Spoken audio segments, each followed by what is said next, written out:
আজকে আমরা কি দেখতেছি বলো তো? আজকে আমরা যে অ্যানুয়াল তোমাদের সামেটিক মানে লিখিত এক্সাম হবে, এই পরীক্ষাটা কোন সিলেবাস হবে সেই সিলেবাস নিয়ে আলোচনা করছি।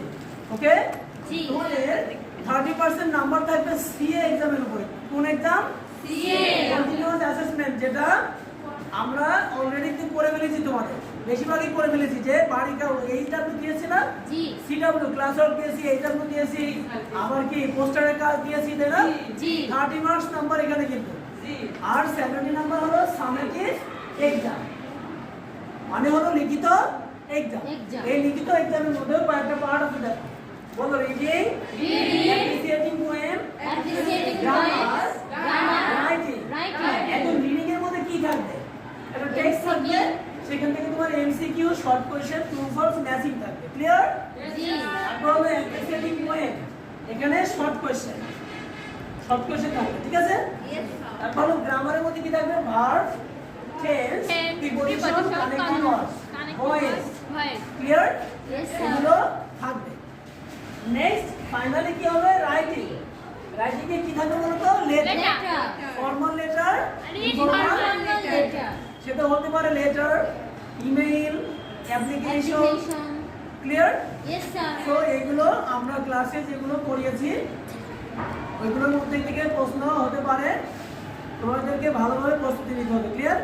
তাহলে আমরা আবার একটু সংক্ষেপে বলি যে আমাদের পরীক্ষা আমরা হবে 100 মার্কে। কয় মার্কে? 100 মার্কে। 30% হলো কন্টিনিউয়াস অ্যাসেসমেন্ট, ধারাবাহিক মূল্যায়ন, আর 70% মানে 100 মার্কের লিখিত হবে। জি, কিন্তু 100 মার্কটাকে তোমাকে যত নাম্বার পাবা সেটা 70% মার্কে কনভার্ট করা হবে।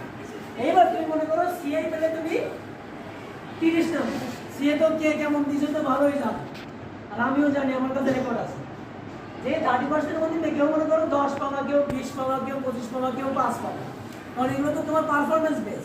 জি, আমল নামা যা আছে তাই, আমার কাছে রেকর্ড আছে, তাই না?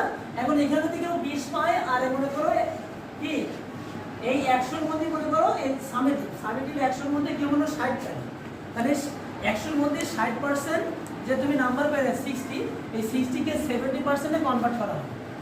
ঠিক আছে? কনভার্ট করে ওই যে ধারাবাহিক মূল্যায়নে যদি 20 পাও, ওইটার সাথে ওটা অ্যাড হবে। তাহলে এখানে যদি তুমি লিখিত পরীক্ষায় 60 পাও, আর সিএ তে যদি মানে 10 পাও, তাহলে 70 হলো। 70 হলে গ্রেডিং আসবে কি? A grade.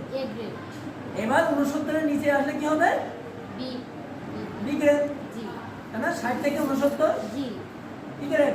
B grade, A minus. Clear? আর 80 থেকে 100 হবে কি? এ প্লাস। এখন ইটস আপ টু ইউ, তোমাদের পড়াশোনা করতে হবে, আর অবশ্যই যে ক্লাসের পড়াগুলো অনুসরণ করতে হবে, যে স্যার কিভাবে কি করাচ্ছে, প্রত্যেকটা সাবজেক্ট যদি ইংরেজি থাকে, স্যাররা মূল্যায়নে লেখা আছে যে স্যারদের কোশ্চেন করতে হবে, স্যার যেভাবে পড়াবে এই গভর্নমেন্টের দেওয়া এই যে ইনস্ট্রাকশন অনুযায়ী আমরা প্রশ্ন করবো। তোমরা এই জন্য ক্লাসে যেভাবে পড়াবো এগুলো একটু প্রত্যেকটা সাবজেক্ট রেখে দেবে, তোমাদের ফলো করতে হবে। ফলো করলে মোটামুটি তোমরা আনসার করতে পারবে। ক্লিয়ার?